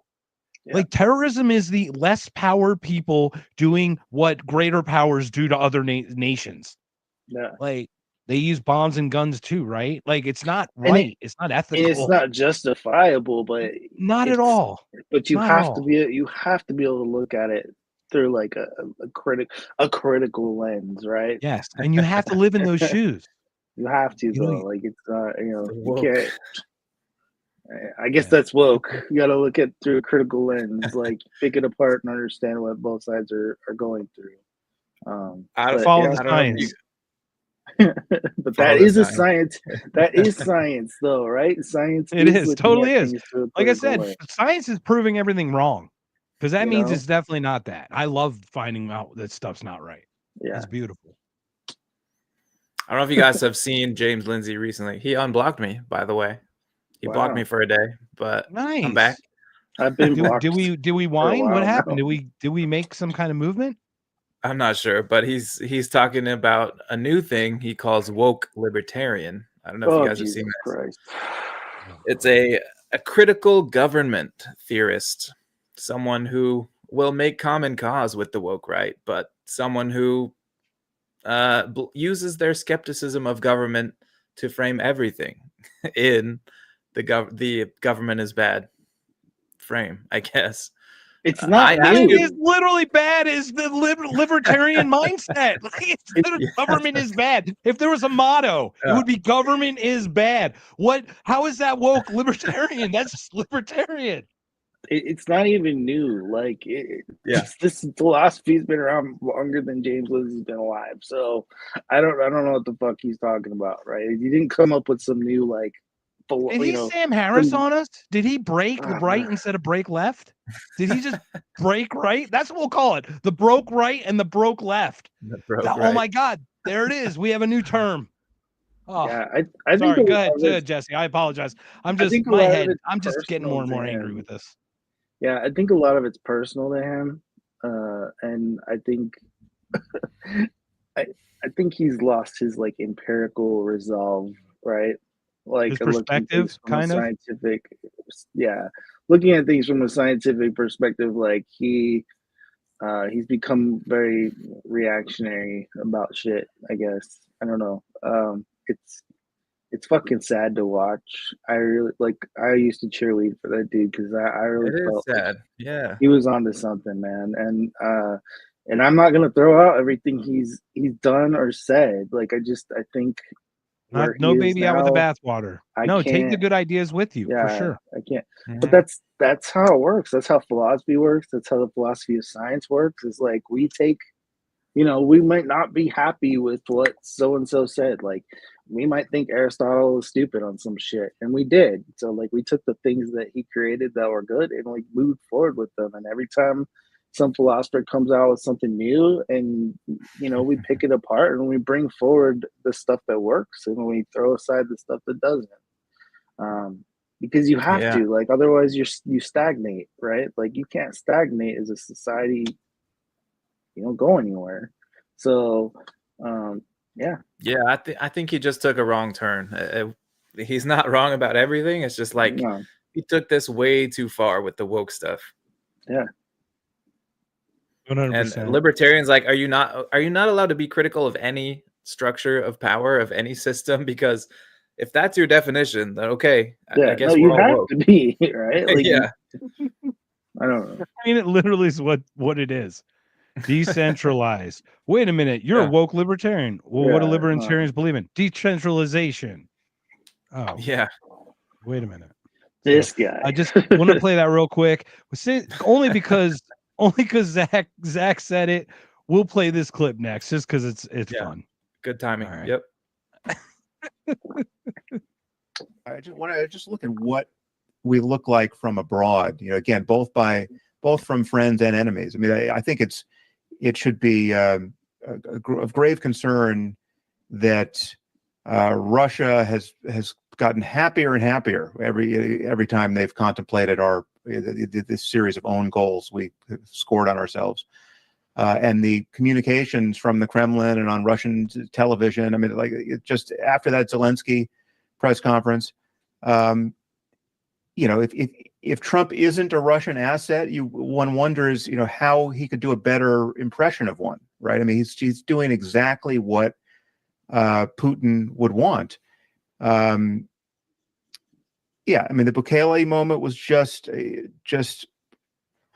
despicable for its own reasons. I mean, it was all right on the surface. You had the president kind of laughing over the fate of a man sent to effectively a gulag in El Salvador, who the administration admitted had been sent in error. Right now, maybe they're now backpedaling on that confession, but at the time, that lawyer was acknowledged by. What was that? That lawyer was fired. The one who mistakenly said the truth. Yeah.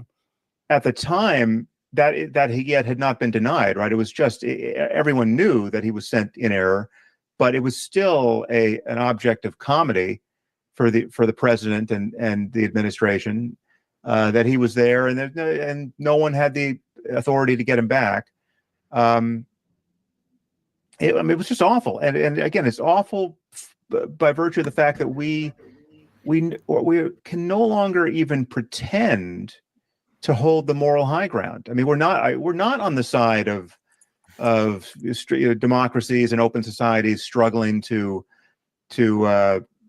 be free, right? We're patently not. We're on the side of authoritarians who we can cut a deal with. It's just very dark.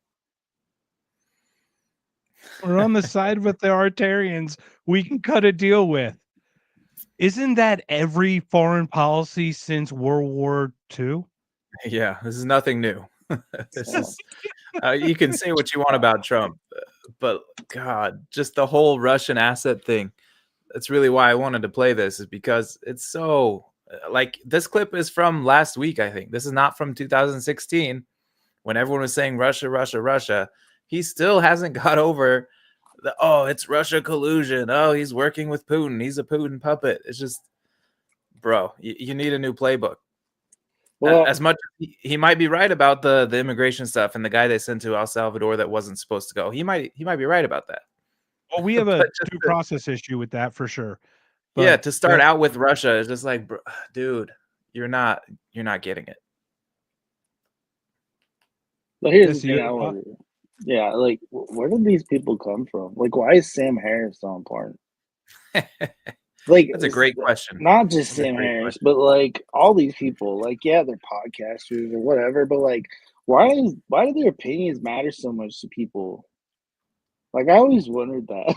You know, like, I don't know. Maybe I'm just weird, but he's an expert. Admittedly, Sam Harris was expert in what? Well, so just a little older, because Hitchens, if you guys don't know Hitchens that much, Christopher Hitchens was this new atheist. Like, I was agnostic atheist. So like, when I came across this group of brilliant minds who had really good ideas, not all of them are good, but if you notice, those four horsemen of the apocalypse, Hitchens kind of lost it during Iraq, right? But he kind of was like, well, we're already interfering anyway, so you might as well go the whole hog. It's not like he was for it. He was just like, we're freaking doing it anyway, right? Like, so Hitchens is weird though, but he kind of lost, lost it right at the end. Dawkins definitely is losing it, as he's got his imperialistic stuff. Was it right? Samuel, the meme guy, right? Because he's talking about Israel. Because he's talking about Israel, the old guy who's, I don't believe in cultural Christianity. Isn't that Dawkins, right? And then you've got obviously Harris, who back then, and once again, Jason, you and I like free will. We thought that was a pretty decent book to listen to and go, okay, that makes sense. But without counter arguments, it does make sense. The second we see these pushbacks, he literally snapped and broke. That dude has total Trump derangement syndrome. He ain't coming back. He ain't coming back. Yeah, and the right embraced him a little bit after he went on Bill Maher's show and was talking about radical Islam. And he was like, there's actually a problem here, guys. And then everyone on the right was like, oh, okay, let's listen to Sam Harris. That's when I started listening to him a little bit. And that's the Ben Affleck clip. When Ben Affleck started accusing him of being racist, but Sam Harris at the time, racist. Yeah. Without context, the Muslim faith has a jihadist, whatever. Okay. If you're telling me that enough, I'm gonna believe it. Like whether that's true or not, I'm just gonna believe that you told me that, so it's real. So like, you're just fear mongering. To be completely honest, that is not a compelling argument. Fear mongering isn't logic. That's not reason. So like that, once that broke apart. You know, yeah, for him, it was more just like he didn't like religion at all. And he's like, hey, this religion has problems just like other religions. And everyone was like, oh, you can't say that. Yeah. Right, yeah. Like Hitchens did a thing about Mother Teresa being evil. Like they went full anti like religion big time. Yeah. It was like their thing. Yes. And then once again, don't have heroes, have good ideas, pick the good ideas from those people and move on. That's it. Real simple. Yeah, these guys just become so self-important, you know, like like the whole. I hope to be that self-important one day. That's my goal. How could you have that opinion? You've never been there, you know. Like it's so like this self-importance shit. It's so annoying because it's like, who the fuck are you? Like, I didn't even know you should at least have the courtesy, you know, to like, visit. Here you are telling me how I should think. You know, like, no, we're not doing that. You know? So yeah, no, Yeah, you're right. exactly. Like, I'm gonna pick and choose the stuff that I like about your opinion, or the stuff I don't, and I'm not gonna look at you like some kind of hero because I don't even fucking know you. You know what I'm saying? You're not a hero to me. My Yeah. guy was my hero.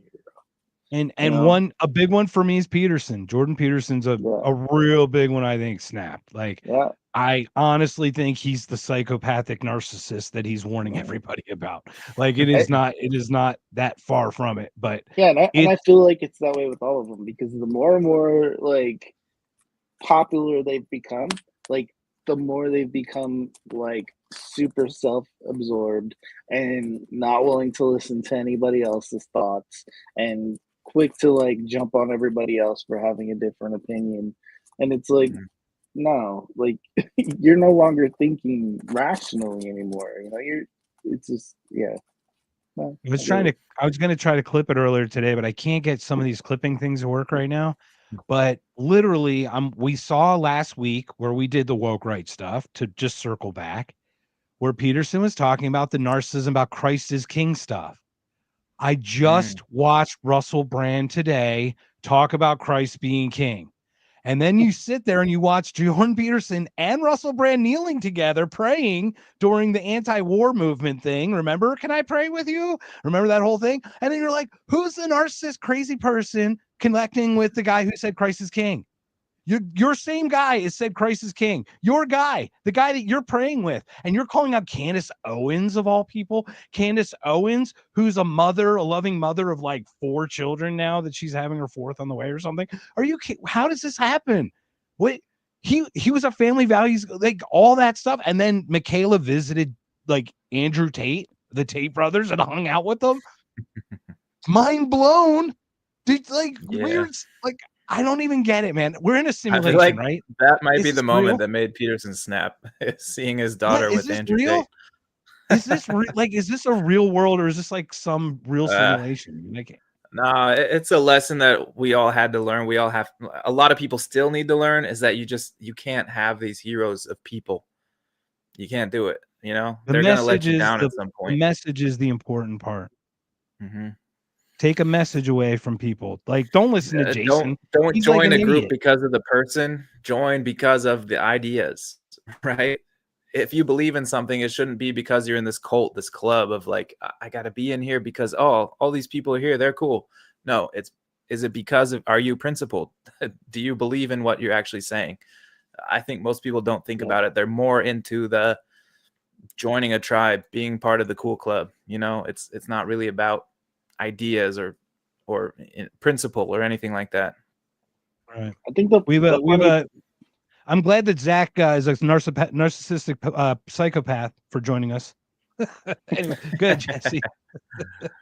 So I always, when I hear the word principles, I always think it's really easy to say like principles are like awesome. You need to have principles, but like what principles, right? Because like everybody has their own. They got to be good. So people are always like, oh, he's a principled guy, and it's like, okay, but what are his principles? Because, like, Douglas Murray is very principled. I can assure you, Douglas Murray is very principled, 100%. Yeah. Oh, I'm sure. Yeah, he's very principled in his own. My principles are: we've never met a war we don't like. Yeah. I think principles are individualistic too, like whereas like you have your own principles, and that doesn't mean that they necessarily match everybody else's or whatever, So just think I guess my point is people get more sucked into bad principles because of people. They joined the cool club because there's cool people there. They adopt all the other stuff. Yeah, they adopt the bathwater with the baby, is what you're saying. Yeah, that's it. Yeah, I totally get it, man. So what do we have next, my friends? Speaking of principles, maybe we can go on to the Trump tariff stuff. We could talk about the movies. Trump is apparently he's considering, or maybe already did it, I don't know. He's saying that this is a national security threat, that foreign movies coming into our country are a big problem. They're terrible. Well, so Mr. Trump, Mr. President, I'd like to say that Canada really does profit greatly from having movies up there. Please don't take them away from Canada, Mr. President. That was your cue, Jason. That was it. No, that was your cue, man. That was your cue. Oh, hit the clip. I wasn't ready. All right. The movie tariffs. Yeah, the movie tariffs, what they've done is other nations have been stealing the movies, the movie-making capabilities from the United States. And I said to a couple of people, what do you think? I've done some very strong research over the last week, and we're making very few movies now. Hollywood is being destroyed. Now, you have an incompetent, grossly incompetent governor that allowed that to happen. So I'm not just blaming other nations, but other nations, a lot of them, have stolen our movie industry. And I'm saying if they're not willing to make a movie inside the United States, then we should have a tariff on movies that come in. And not only that, governments are actually giving big money. I mean, they're supporting them financially. So that's sort of a threat to our country in a sense. And it's been a very popular thing. I can tell you one thing, movie makers love it. Mr. President, Hey, what do you think about that? Foreign countries making movies. That's a big threat to us, right?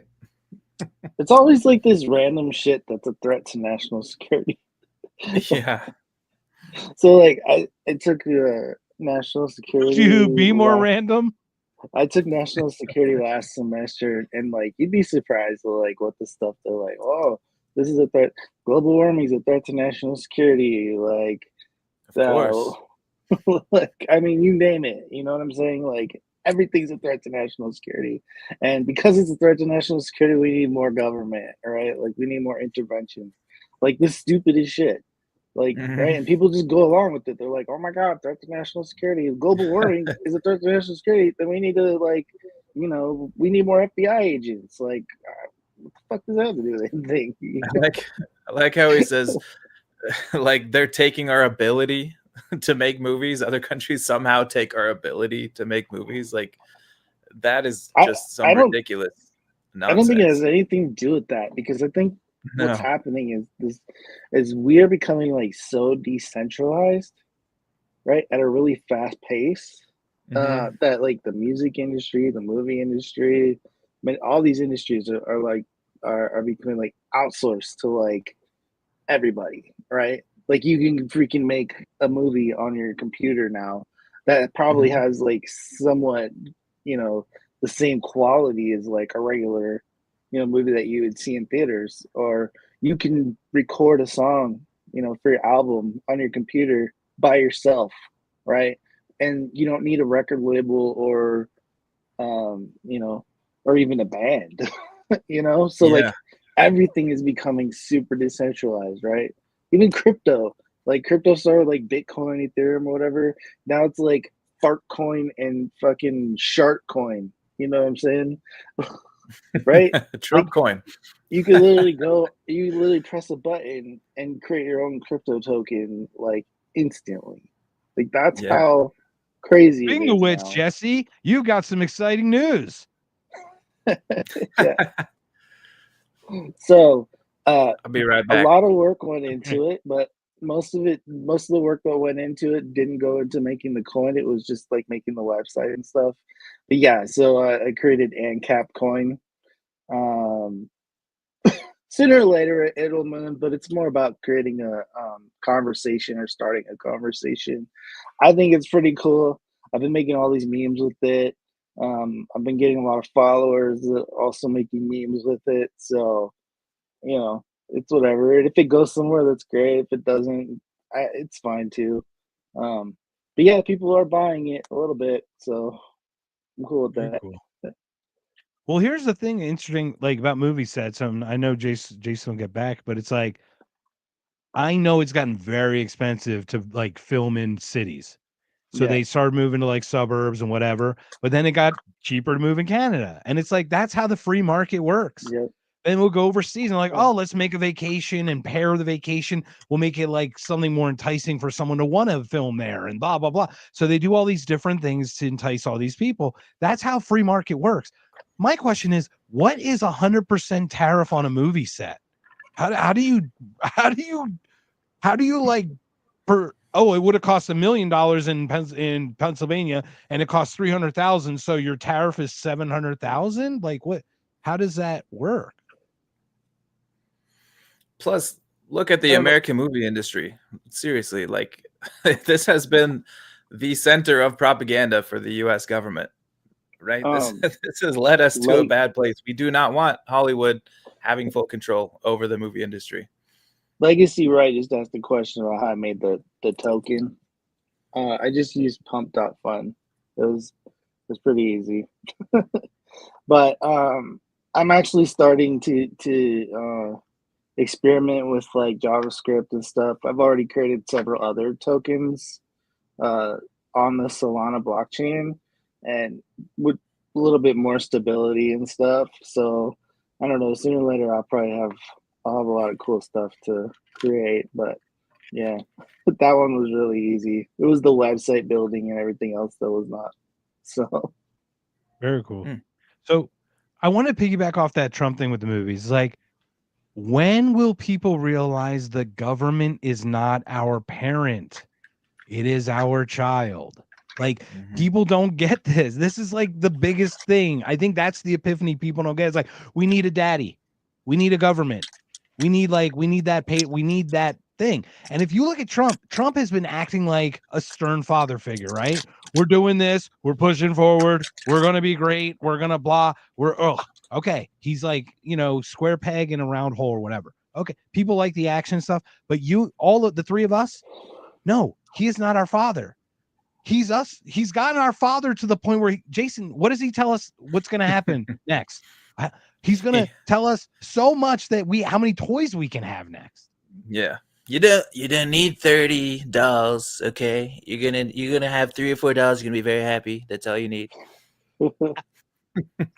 Right, so this is Daddy Trump, Papa Smurf, whatever, I don't know what you want to call him, Papa Drumpf, and he is going to tell us how our Christmas is going to be for our children, and you're going to like it. Talk about the tariffs, and I want to ask you about something you said this week. Got a lot of attention. You were at your cabinet meeting. You said, quote, I'm going to quote what you said, maybe the children will have 2 dolls instead of 30 dolls. Yeah. And maybe the 2 dolls will cost a couple of bucks more than they would normally.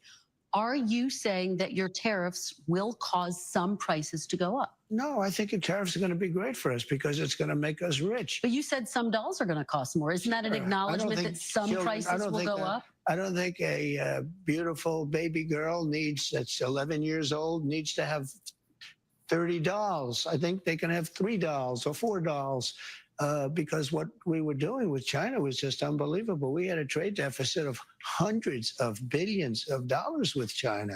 When you say they could have 3 dolls instead of 30 dolls, are you Americans could see empty store shelves? No, I'm not saying that. I'm just saying they don't need to have 30 dolls. They can have 3. They don't need to have 250 pencils. They can have 5. But you're saying there could be some supply. How do you know how many fucking pencils I need? Money on a trade deficit with China for things we don't need, for junk for the police department. Well, price. God, right. This shit pisses me off. This is bad Trump. Trump has turned out to be actually very, very bad. I thought he would be like, okay, like he's definitely going to be bad on some things, but maybe not so much on others. Economically, he'd probably be better. No, he's turned out to be worse. He's becoming terrible. Trash.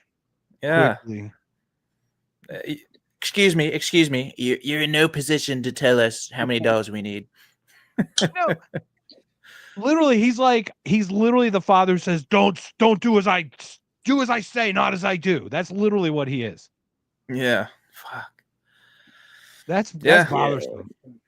I mean, I just kind of ragged on Lindsay for saying everything's socialism, but this is him being quite socialist. Yeah. Well, I mean, yeah. I don't know. This whole situation is just I don't even know if it's a letdown. I don't even know if I expected anything else. I guess I kind of had hope, but I just, after the 2020 election, I was kind of like, man, I don't think this dude is the answer. I really don't. I'm glad I voted no the first time. I will He's say not the that. worst. Now, but we thought that Iran would already be bombed, but to Trump's defense, I think a couple people said, let's not do that. So he kind of did defy Bibi a little bit. Look, we got to play this the way it's just going to play out, right? So I'll give him the point, like he freed Ross. Okay, cool. Well, he did this. That's not cool. Well, he did this. That's cool. Okay. So let's do it point by point. He does do this. He does push back. He does put out the covid.org website, which I'd like to show with the Jeffrey Sachs thing in a second, which is hilarious. What Jeffrey Sachs had to say about COVID, which is crazy town. But Jeffrey Sachs, once again, same guy who we just talked about earlier, who is expertise because he's been there. But we have all these things, and it's like it's just crazy stuff. So, any other point before I continue, guys? No. Go ahead. All right. So this is once again, Jason, your whole thing, drop the mask, is because of COVID. Well, COVID Partially, won't let yeah. go. Yeah. We still don't know what's going on. Now, my understanding is this, and this is the timeline I have. COVID happens like September-ish is really when it gets out. A couple people get sick. They shut down the database. Then they have those weird military games they had in October where a bunch of people got sick, and allegedly some Italian military people got sick and brought it to Italy. And that's when it really got bad in Italy because like everybody lived there and they were old and lived together and all that. That was like COVID 1.0. And that's when it started spreading. So my understanding is that timeline was back then. But to hear this thing where it originated is pretty crazy. Have you guys both heard this or seen this yet? I have seen this, yeah. Oh, you've seen it. Have you seen this yet, Jesse? Okay. No. They're ready to. Do you have socks on, Jesse? You should put some on because you should be ready to get them knocked off. I'm good. Also a little surprising. And I have to admit that I'm about to tell you only 99% sure. But my view, based on very extensive work over the last 4.5 years, is that COVID came from the University of North Carolina, which is the leading researcher on beta coronaviruses, working with the US government on a set of grant proposals that identified putting in the viral change that created SARS-CoV-2. It's a grim truth. It's ugly. It's been hidden from view.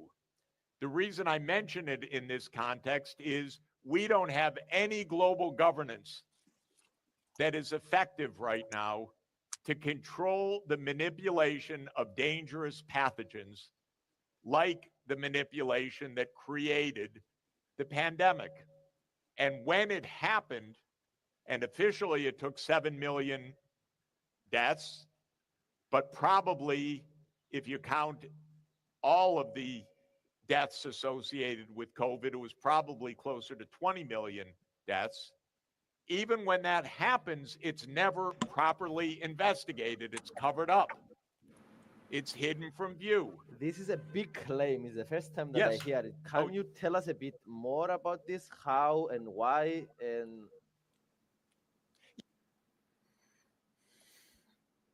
I just want to point out the look on that guy's face when he said that because it was like, what the fuck? Yeah. Wow. Yeah. Interesting claim.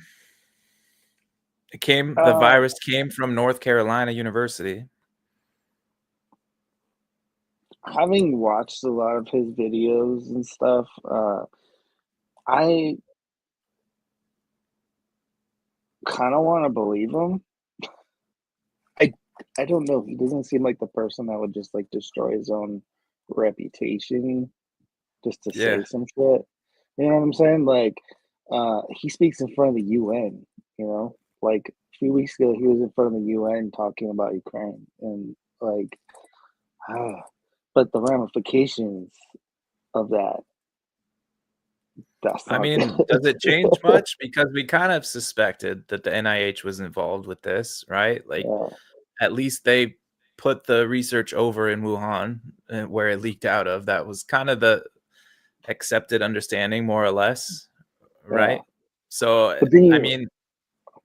hindsight, If right? it Like, originated at UNC, I mean, originated means a lot of things, right? Like maybe the way to do it was created there and then they actually did it Wuhan.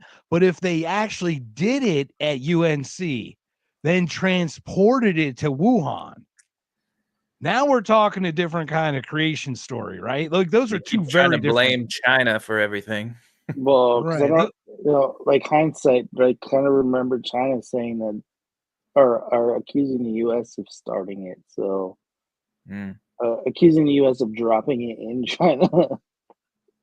Right? Like, I don't Well, know. technically they did, right? Technically now they did.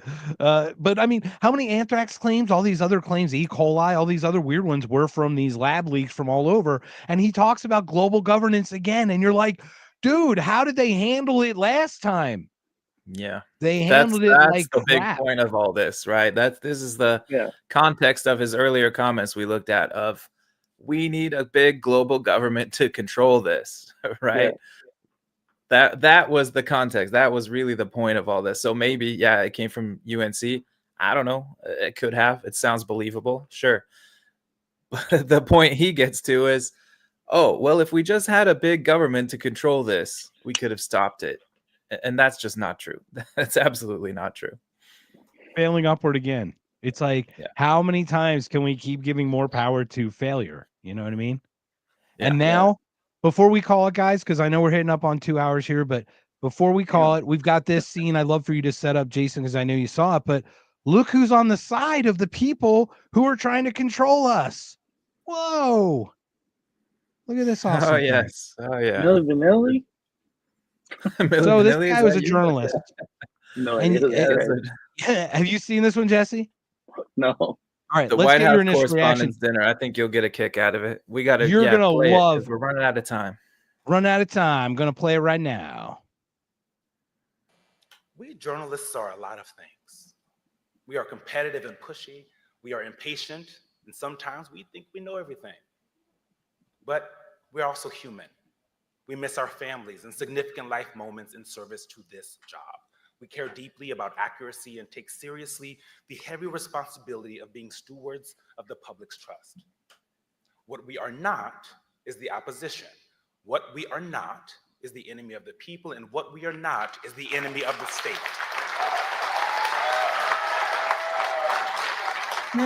Interesting contradictions. Yeah, go ahead, Jesse. Yeah, so not much enemy for of the state, the fourth journalist. pillar. Yeah, so much for what did they call it? The fourth estate or whatever, right? The one that's supposed to like keep everything in check. Yeah. We're not the enemy of the people. We're not the enemy of the state. Yeah. What are you? What are you? Yeah. All right. Pick one. Well, we got a minute before we call it. Thanks again, everyone. We almost made it to 90 people again, man. This has been awesome. Jesse, thanks for joining us for a couple hours on a Monday night. Jason, as always, thank you. Closing thoughts, Jesse and Jason. Thank you. You can go first, Jason. Thanks for joining us, Jesse. It's been a blast. We'll have to do this again. Everybody follow Jesse at Jejun_Sun1 on X. Follow me at Drop the Mask Pod. Follow Mark Sean Pulse on X. We hit 90, guys. I'm going to hit it out. Well, let's talk a little bit offline. Thank you to everyone who joined us tonight. It's been such an honor. This last couple of weeks has been great. Thanks so much, guys. Have a great night.